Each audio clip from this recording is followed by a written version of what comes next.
If you pressed play on this video, maybe your heart feels tired. Maybe you've been carrying too much.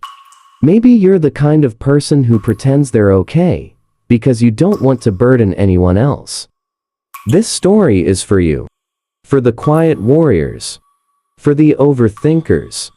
For the ones who feel everything but speak so little. Take a deep breath. You can rest here. Noah grew up in a house where emotions were treated like fragile glass. Never touched. Never mentioned. Always avoided. His parents weren't cruel. They were just tired, constantly overwhelmed by work and life. They didn't have the space to ask how Noah felt, or the awareness to see when he was hurting. So Noah learned to stay quiet. If he was scared, he kept it inside. If he was sad, he swallowed it. If he needed help, he convinced himself he didn't deserve it. As a child, he believed that being strong meant being silent. But silence is heavy. And Noah carried it all. By the time Noah reached adulthood, overthinking had become his shadow.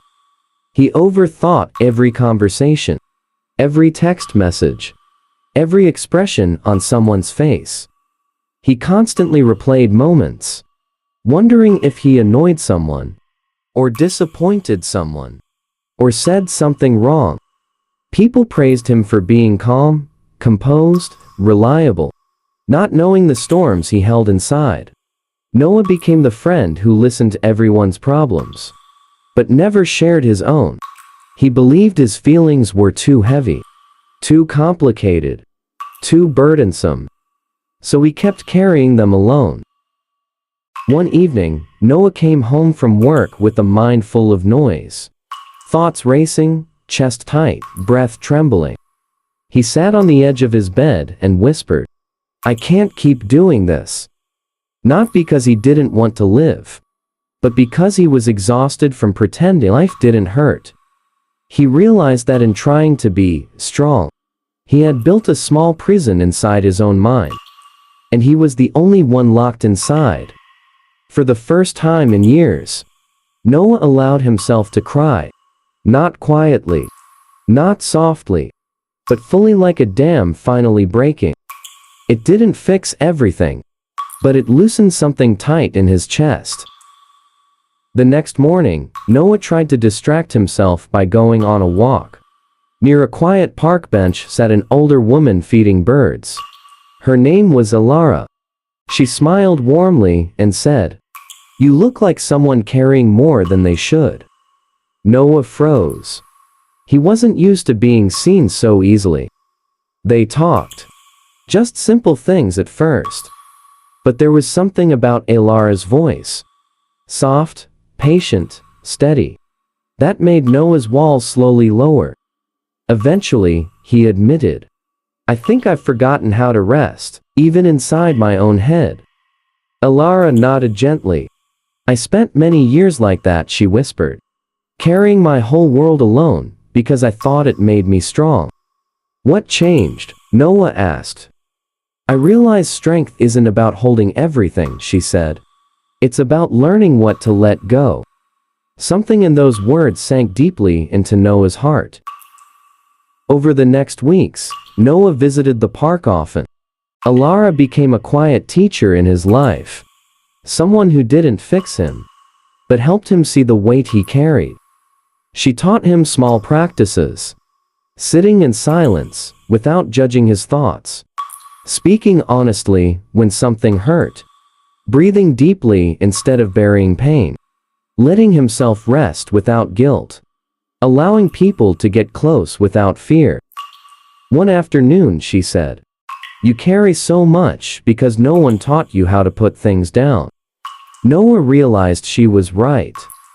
He had spent his whole life holding everything inside, because he didn't want to trouble anyone.